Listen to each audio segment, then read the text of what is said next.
Hey guys, so I've had quite a few requests here from Chicken as well as some others who want to see a comparison between the Note 5 and the HTC One M9. So we can do a quick little speed and camera test here to see which one is the quicker device. We're just going to start them both up at the same time. 3, 2, 1, let's go.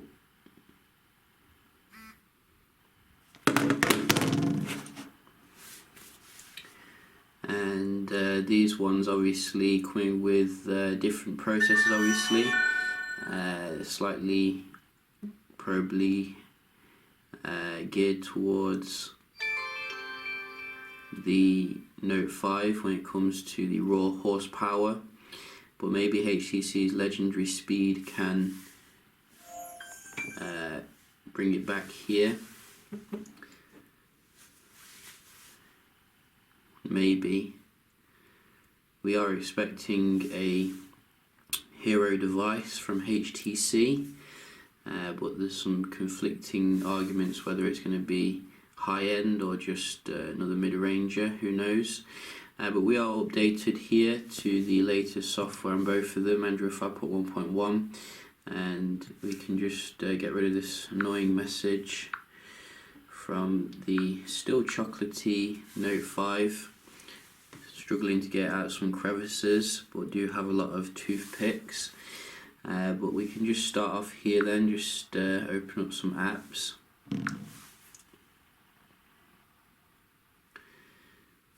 So, what's this? I think I've just updated this. So we will just try that again.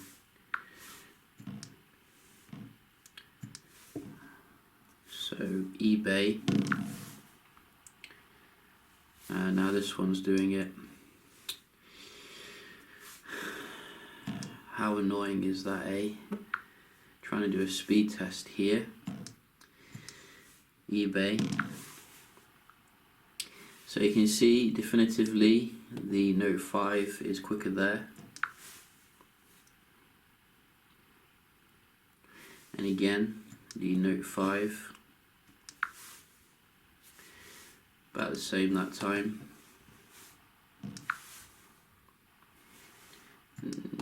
Quite similar.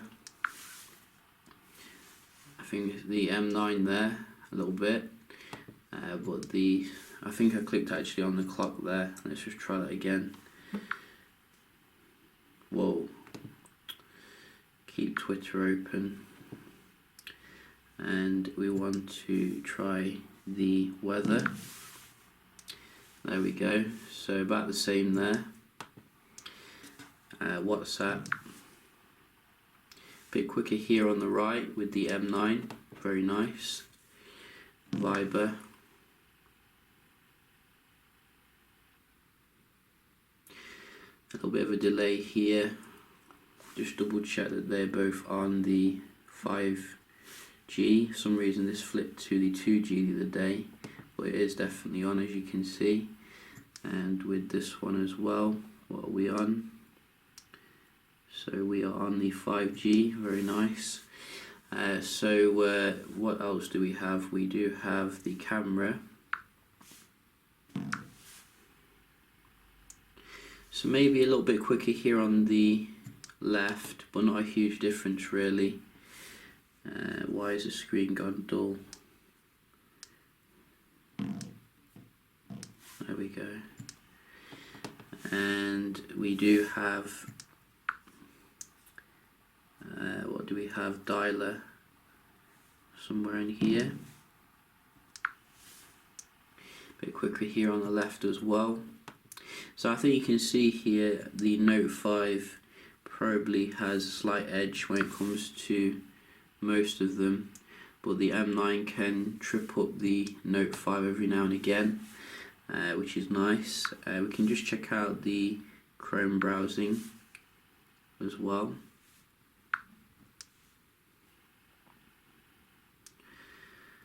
So we can just check out Daily Mail.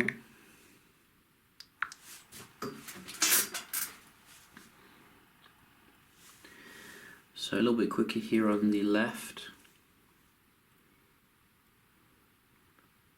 to load the page.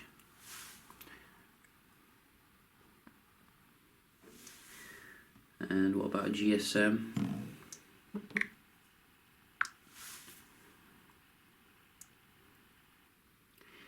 Again, the left I think is giving me my nanoseconds that I do enjoy, and the phone arena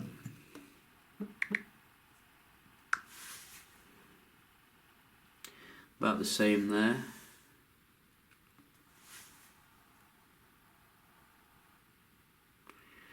Render fail here, and no render on the left. Let's try a different link.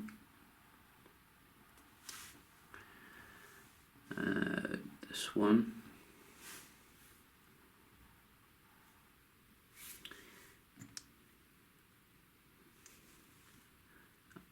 This one.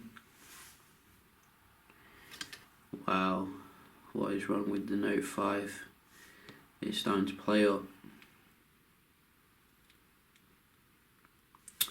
That's weird. We'll just move on. Tech radar. So that looked like the M9 there, but I think the loading is still faster on the left.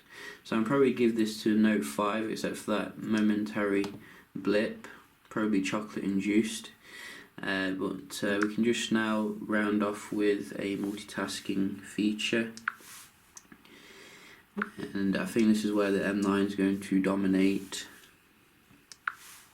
even though it's got paltry 3 gigs of RAM versus 4 gigs of RAM. You can see that is very nice multitasking. So it's basically, you know, it's still broken on Samsung, and if you like your multitasking, you're going to enjoy this a lot. Oh yeah, I forgot to open up some games. I do have some games here. GTA.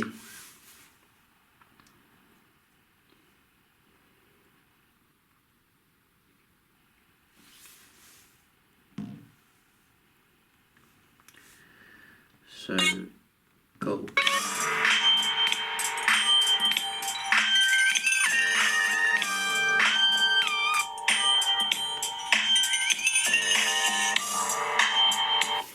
So a little bit quicker here on the right, and we do have Sonic Dash.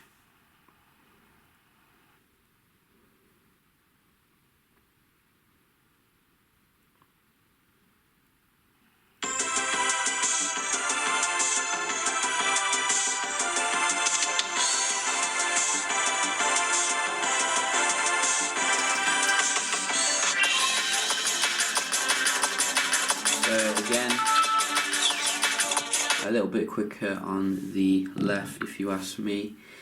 Finally, we do have UFC somewhere around here.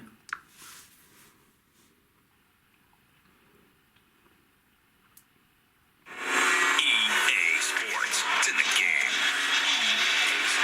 It's in the game.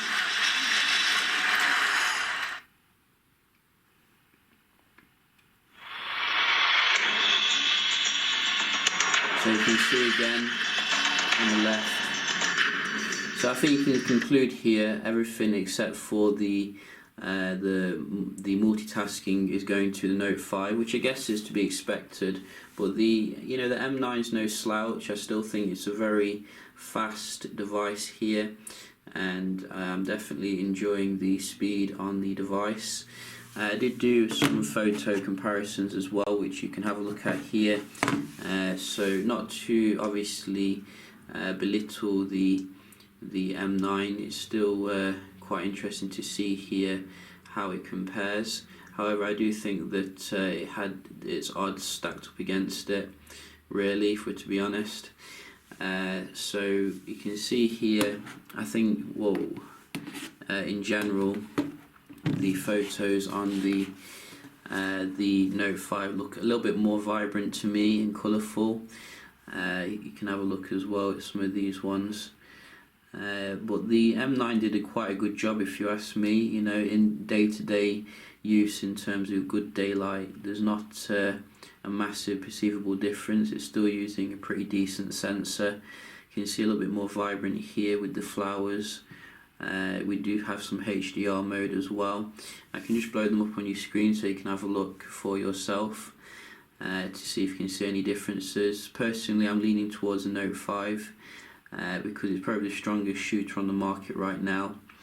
But the M9 did surprise me and do quite well nevertheless. I think where the Note 5 does kind of make a big gap though is in terms of low light. You can see I did some low light shots on the way out here, and I saw a lot more detail compared to the M9. I think the M9's been improved a little bit since it was first released, where it was hard to get a usable shot, but there's still quite a lot of grain compared to the Note 5 when it comes to the low light. So if you're looking for a low light shooter, the Note 5 is in a class of its own right now, which is very good.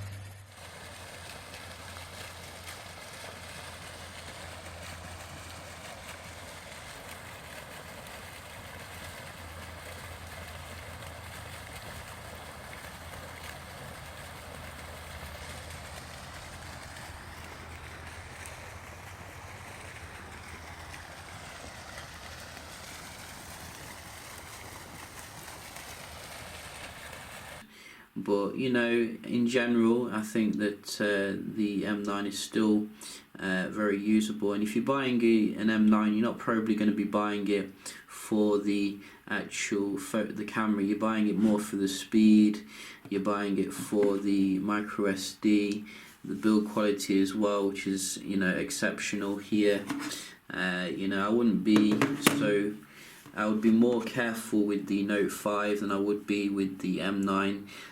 You're also getting those front-facing speakers, which I did notice just open up some games there, which are absolutely fantastic still. But those of you who are shutterbugs will enjoy the Note 5 more, guaranteed. Yeah, just a quick little video here then, checking these two out. Hope you did enjoy, and if you did, don't forget to leave a like, and I will see you in the next one. Cheers.